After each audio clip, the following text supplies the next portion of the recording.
सो hey guys, स्वागत है आप सभी का tales of harding god series के एक और न्यू और लेटेस्ट एपिसोड में। दोस्तों, अगर आप लोगों को टेल्स ऑफ हार्डिंग गॉड के लेटेस्ट एपिसोड देखना है, वो भी काफी ज्यादा जल्दी, तो फिर मेरे चैनल को सब्सक्राइब जरूर कर देना। तो जैसा कि हम लोगों ने पिछले एपिसोड में देखा था कि किन्मू गोल्डन पैलेस के ट्रेजर हॉल के अंदर पहुंच गया था, तो इस एपिसोड के शुरुआत में हम लोग देख पाते हैं कि वो उसी टोकन का यूज करते हुए के सारे ट्रेजर को एक्सप्लोर कर रहा था। और फिर वो कहने लगता है कि मुझे ऐसा लगता है कि ग्रैंडपा बुजर का लोअर बॉडी जरूरी डीपली हिस्से में होगा, क्योंकि वहीं पर ही सारे रेयर ट्रेजर रखा जाता है, जैसा कि उस बंदे ने कहा। लेकिन मैं यहाँ पर ज्यादा देर नहीं कर सकता, क्योंकि सेवन प्रिंस अभी तक उस गेट को ब्लॉक करके रखा हुआ होगा और वो काफी ज्यादा इंजर्ड भी हो गया होगा, और इसलिए मुझे जल्द से जल्द यहाँ से बाहर निकलना होगा, वो भी यहाँ के सारे काम को खत्म करके। और फिर ये कहते हुए वो अपने स्पीड का यूज करते हुए जल्दी जल्दी सारे ट्रेजर हॉल को यहाँ पर एक्सप्लोर करना शुरू कर देता है। पर तभी वो यहाँ पर देख पाता है एक काफी ज्यादा बड़ा सा टेक्निक, जो कि एक ओवरलोड बॉडी टेक्निक है। लेकिन किन्मू इस चीज को देख के काफी ज्यादा हैरान होता है और वो कहने लगता है कि ये तो एक ओवरलोड बॉडी टेक्निक है, और आखिरकार ये यहाँ पर क्या कर रहा है, क्योंकि ये लोग तो ऐसे टेक्निक्स को यहाँ पर कल्टीवेट नहीं करता। पर तभी वो देख पाता है कि ये असल में उसके लिए सूटेबल बिल्कुल भी नहीं था, क्योंकि ये काफी ज्यादा लो ग्रेड के था, और इसलिए वो कहने लगता है कि ये तो एक लेवल 5 का टेक्निक है, और इसलिए ये चीज मेरे कोई काम नहीं आने वाला। और इसलिए हम लोग देख पाते हैं कि वो यहाँ पर ट्रेजर हॉल के काफी ज्यादा डीप में चला आया था, जिसके बाद वो देख पाता है कि यहाँ पर तो असल में तीन लोअर बॉडी है। पहले वाले से एक गोल्डन कलर का एनर्जी निकल रहा था, जो कि बिल्कुल भी उसके ग्रैंडपा का नहीं था, और इसलिए वो बाकी दो बॉडीज को भी यहाँ पर एक्सप्लोर करता है। पर उसे पता चलता है कि यहाँ पर कोई भी असल में उसके ग्रैंडपा का लोअर बॉडी नहीं है, और इसलिए वो चीज काफी ज्यादा हैरान करने वाला था। और फिर किन्मू कहने लगता है कि आखिरकार ऐसा कैसे हो सकता है, क्योंकि ग्रैंडपा का लोअर बॉडी तो यहीं पर ही होना चाहिए था। और फिर वो यहाँ पर उसी गोल्डन कलर का लोअर बॉडी को देखते हुए काफी ज्यादा शॉक हो जाता है, जिसके बाद वो कहने लगता है कि मुझे ऐसा क्यों लग रहा है कि ये लोअर बॉडी असल में लुओलान का है, पर वो तो यहाँ पर सोल कल्टीवेशन को कल्टीवेट करता है। तो फिर आखिरकार उसने अपने बॉडी को यहाँ पर अलग क्यों कर दिया, जिसके बाद उसे यहाँ पर समझ आ चुका था। और फिर वो कहने लगता है कि जरूरी उसने मेरे ग्रैंडपा के लोअर बॉडी को अपने हिस्से में जोड़ लिया होगा,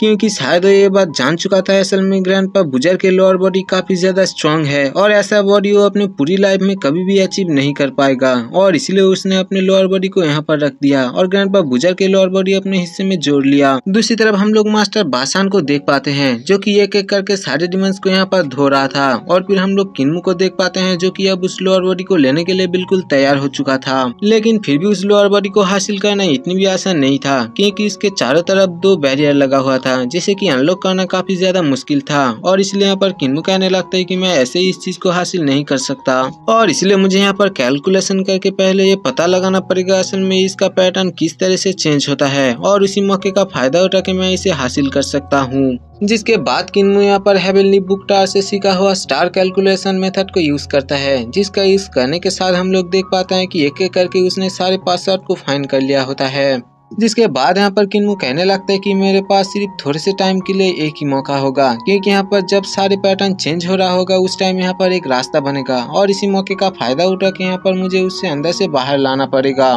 वो भी काफी ज्यादा जल्द, क्योंकि मैं अगर थोड़ा सा भी देर करूंगा तो फिर यहाँ पर वो सारी डिमांड्स छूट जाएगा और वो लोग मेरे ऊपर अटैक करने की भी कोशिश करेगा। और फिर हम लोग देख पाते हैं कि किन्मू ने यहाँ पर अपने स्टार पावर का भी यूज कर देता है, जिस वजह से उसका स्पीड यहाँ पर काफी ज्यादा इंक्रीज हो चुका था, और इसलिए किन्मू भी इस चीज से काफी ज्यादा खुश था, क्योंकि वो यहाँ पर काफी जल्दी उस चीज को बाहर निकाल सकता था। और फिर किन्मू यहाँ पर सही मौके को देखते हुए यहाँ पर उस बैरियर के अंदर घुस जाता है, जिसके बाद उसने अपने पावर का यूज करते हुए यहाँ पर सेकंड बैरियर को भी अनलॉक कर दिया था, और फिर आखिरी मौके पे उसने यहाँ पर उस बॉडी को हासिल कर लेता है। लेकिन उस बैरियर के अंदर का इविल सोल्स यहाँ पर किन्मू के ऊपर अटैक करने की कोशिश करता है, लेकिन किन्मू का स्पीड ज्यादा होने के कारण हम लोग देख पाते हैं कि वो लोग यहाँ पर किन्मू को पकड़ नहीं पाता, और यहाँ पर काफी आसानी से उस बॉडी को लेके बाहर आ चुका था। जिसके बाद की उसने यहाँ पर उस टोकन का यूज करते हुए यहाँ के सारे ट्रेजर को एक एक करके खाली करना शुरू कर देता है। उसे यहाँ पर जो कुछ भी पसंद आ रहा था वो यहाँ पर सारे चीज को यहाँ पर अपने ट्रेजर बैग में भर रहा था। अपने फास्ट स्पीड के वजह से उसने यहाँ पर काफी कम टाइम पे काफी ज्यादा ट्रेजर को कलेक्ट कर लिया होता है, और फिर हम लोग देख पाते हैं कि वो ट्रेजर सच में काफी ज्यादा था।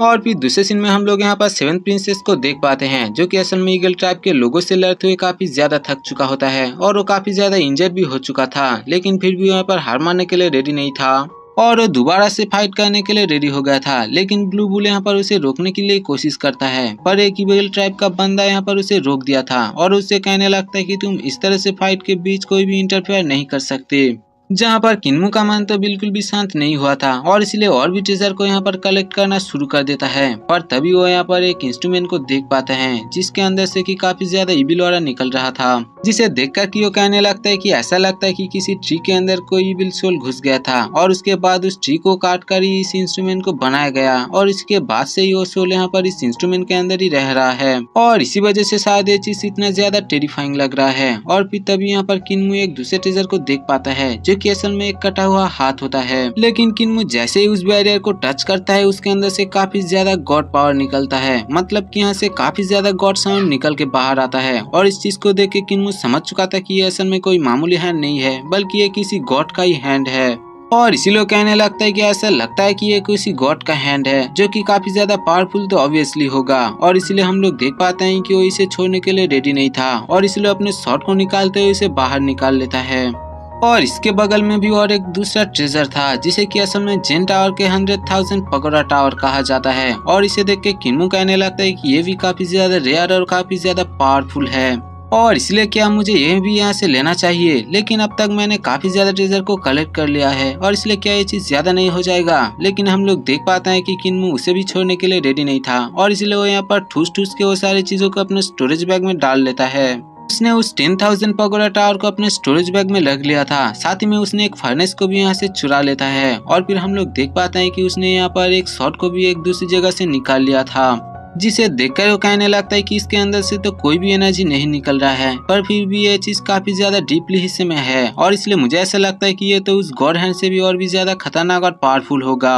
और इसलिए हम लोग देख पाते हैं कि उसने उस शॉट को भी अपने स्टोरेज बैग में रख लिया था, जिसके बाद वो यहाँ पर अपने पिंक पॉइजन को रिफाइन करते हुए सोच रहा होता है, जिसके बाद वो कहने लगता है कि क्या मैं यहाँ के सारे ट्रेजर को चुरा लूं और ये चीज क्या ज्यादा नहीं हो जाएगा। वैसे तो मैंने यहाँ से काफी ज्यादा ट्रेजर को ले लिया है लेकिन यहाँ के जो बुरे चीज है मैंने इन लोगों के लिए छोड़ दिया है, पर क्या होगा अगर मैं यहाँ के सारे चीजों को चुरा लूं तो क्या ये चीज काफी ज्यादा होगा मेरे लिए। और इन्हीं सारी बात को सोचते हुए यहाँ पर एक इविल स्माइल देता है और साथ ही में यहाँ के एक फ्रूट को खा लिया था जो कि असल में उस पिंक पॉइजन का एक एंटीडोट होता है और फिर वो पिंक पॉइजन यहाँ पर चारों तरफ फैलना शुरू हो जाता है। वहीं पर हम लोग देख पाते हैं कि सेवन प्रिंस अभी तक फाइट कर रहा था और इस चीज से वो काफी ज्यादा थक चुका था, पर तभी यहाँ पर एक जोरदार ब्लास्ट के साथ चारों तरफ पिंक पॉइजन फैलना शुरू हो जाता है, जिस वजह से सब लोग यहाँ से भागना शुरू कर देता है और उन लोगों को समझ नहीं आ रहा था कि आखिरकार ये पॉइजन यहाँ पर कैसे आ गया, जहाँ पर सेवन प्रिंस इस चीज को देखकर पहचान चुका था और फिर वो कहने लगता है कि ये तो असल में हार्डिंग बॉय का बनाया हुआ पॉइजन है, लेकिन आखिरकार ये पॉइजन यहाँ पर कैसे आ गया। पर इतने में हम लोग देख पाते हैं कि यहाँ के सारे ईगल ट्राइब के लोग एक एक करके बेहोश होना शुरू हो जाता है और वो लोग ऊपर से बारिश की तरह नीचे गिर रहा था,